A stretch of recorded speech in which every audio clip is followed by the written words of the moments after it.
इंसान अपने पास जो कुछ है उसकी कद्र नहीं करता। मन को हमेशा दूर से आने वाले ढोल सुहावने लगते हैं। ऐसा ही समीर है जो गांव की ताज़ा हवा और शांति छोड़कर शहर में बसना चाहता है, मिट्टी की खुशबू से दूर रहना चाहता है और शहर का धुआं मजबूरी और जिम्मेदारी सब कुछ कराती है। लेकिन समीर को ऐसी कोई आवश्यकता नहीं थी। घर छोड़ते समय पिता ने बताया कि गांव में हमारे पास पर्याप्त भोजन है, भगवान की कृपा इतना कर सकती है। फिर क्योंकि तुम हमारा एकमात्र बच्चा हो, हम चाहते हैं कि तुम हमारे साथ रहो। लेकिन समीर विश्वास करने को तैयार नहीं था। समीर हालांकि इसे मानने को तैयार नहीं था। पिताजी को बताया कि मैं यहाँ रहना नहीं चाहता क्योंकि आपने पूरी ज़िंदगी वहाँ बिता दी। पिता ने कहा कि जो कुछ हमने कमाया है वह तुम्हारे लिए है, फिर तुम घर और जानवरों को छोड़कर वहाँ एक छोटी सी नौकरी करना चाहते हो। एक बार फितूर सर पर सवार होने के बाद कहाँ उतरता है। वयस्क बच्चे यह भूल जाते हैं कि माता पिता की बातें सिर्फ शब्द नहीं हैं, बल्कि उनके जीवन का अनुभव भी है। समीर ने इनकार करते हुए कहा, अब पहले जैसा ज़माना नहीं है।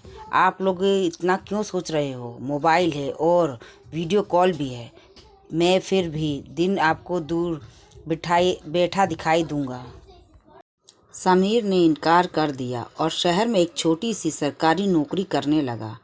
8 से 10 घंटे काम करने पर उसे 15,000 रुपये मिलते थे। माता पिता को बताया गया था कि वह काम करने लगा था। पिताजी ने कहा, बेटा हमें तुम्हारी याद आती है तो घर आ जाओ। समीर ने शहर में रहना चाहा। समीर की माँ भी परेशान थी, लेकिन उसके पिता ने उनसे कहा कि उसे अपने मन की बात करने दो। वह कुछ दिनों में वापस आ जाएगा और हमारे अनुभव से चलेगा। उसे अपना अनुभव भी तैयार करने देना चाहिए। घर में जहाँ मैं अपनी मर्जी से काम करता था, उसे किसी का भी नहीं सुनना पड़ा। 2 महीने तक उसने प्रयास किया, लेकिन फिर समीर को कुछ अधिक काम करना पड़ा। प्राइवेट नौकरी में समय नहीं था। घर पर बात करना कम होने लगा।